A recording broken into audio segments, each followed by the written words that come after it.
সালমান খান একটা হরিণকে মেরে দিয়েছিল, দিয়ে জেল খাটতে হয়েছে না হয়নি? আপনারা কি বলেন? একটা হরিণকে মারার জন্য বেচারিকে মোদির সঙ্গে গুড্ডিও উড়াতে হয়েছে।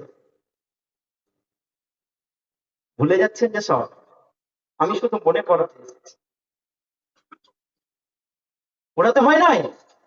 প্রধানমন্ত্রীর সঙ্গে দেখা করতে হয় নাই? হয়েছে।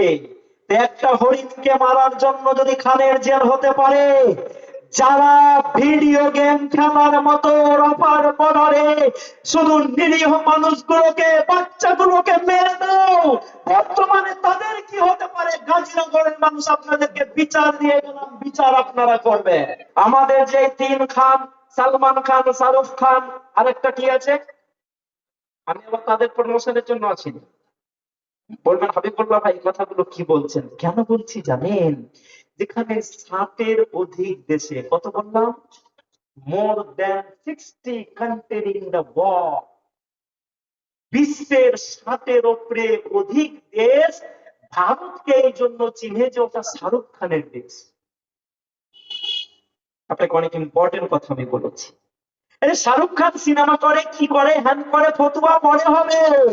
60-এর অধিক বিশ্বের দেশ ভারতকেই বলে চিনে যে ওটা শাহরুখ খানের দেশ। তুমি কোন দেশ থেকে এসছো? I am coming from India. Oh, I love India. Why you love India? Oh, Shahrukh খানের দেশ ওটা, ওইখান থেকে তো শাহরুখ খান বিলং করে।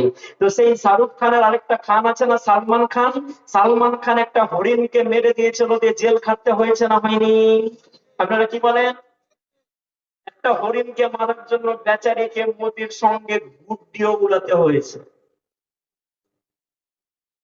ভুলে যাচ্ছেন যে সব? আমি শুধু মনে করাতে এসেছি। ওড়াতে হয় নাই? প্রধানমন্ত্রীর সঙ্গে দেখা করতে হয় নাই? হয়েছে। তো একটা হরিণকে মারার জন্য যদি খানের জেল হতে পারে, যারা ভিডিও গেম খেলার মতো রফার বর্ডারে শুধু নিরীহ মানুষগুলোকে, বাচ্চাগুলোকে মেরে দাও, বর্তমানে তাদের কি হতে পারে? গাজীনগরের মানুষ আপনাদেরকে বিচার দিয়ে গেলাম, বিচার আপনারা করবেন।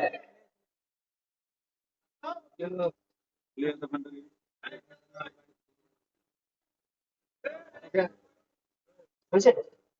বিচার আপনারা করবেন। না, মাইক ম্যান আমার তো খুব সম্মানীয় লোক, কারণ ওনার বাবা সোহরাব সাহেব, তাই তো? মামা। মামা সোহরাব সাহেব আমাদের জামিয়া রহমানের এমসির মেম্বার না? মামা। আচ্ছা আচ্ছা আচ্ছা, সরি সরি, আমার বুঝতে ভুলেছে। তো উনার মামাও জামিয়া রহমানের এমসি কমিটির মেম্বার, আমিও মেম্বার। এবং আমরা ছোট থেকে সুর বিতান্ত দেখে আসছি, আসি না আসেন? আমি ছোট্ট বক্তা হিসাবে পরিচিত ছিলাম, বাল্য বক্তা। আমার আব্বা বলে আমি যে নাকি 2 বছর বয়স থেকে এই মাইকটা ধরেছি। বলছে তোকে ছেড়ে ধরতাম, তুই অনেক কিছু বলতে পারতি। কিন্তু আমি জালসাটাকে পেশা হিসাবে বেছে নিই। কেন নিবি? কারণ জালসার পয়সাটা আজকেও আমার পছন্দ হয় না। কেন হয় না জানেন? আসি আপনাদের কাছে, এই যে তেল পুরায় যাই, এই জন্য পছন্দ হয় না যে 2 টাকা, 10 টাকা, 20 টাকা দিয়ে টাকাগুলোকে এক পাট্টা করা হয়, আর আমি বক্তা এসে 30,000 টাকা নিয়ে চলে গেলাম। তাই এটাকে আমি পেশা হিসাবে নিই। কিন্তু যখন দেখলাম ভারতের মাটিতে গেরুয়া পোশাক পরে যোগীজি, ভারতের মাটিতে গেরুয়া পোশাক পরে যোগীজি শুধু ঘৃণায় ছড়িয়ে যাচ্ছে, আমি হাবিবুল্লাহ তখন বললাম যে আমাকেও পাজামা পাঞ্জাবি পরে ভালোবাসা ছড়াতে হবে।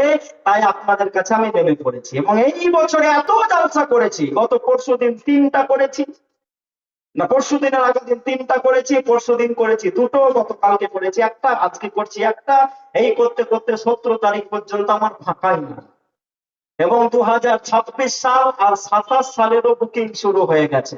আমি বলেছি এইভাবে যদি বুকিং নেন বন্ধু, তাহলে আমি কি করে যাবো? যেই বুকিং গুলো নদিয়া, কলকাতা থেকে আসে, বলে হাবিবুল্লাহ সাহেব আপনাকে টাকা নিতেই হবে অ্যাডভান্স। আমি বললাম যদি আর কতদিন না পাচ্ছি কি হবে? বলে ক্ষমা করে দেওয়া হবে। আমি বললাম তারপরেও আপনার কাছে আমি অ্যাডভান্স নিতে পারবো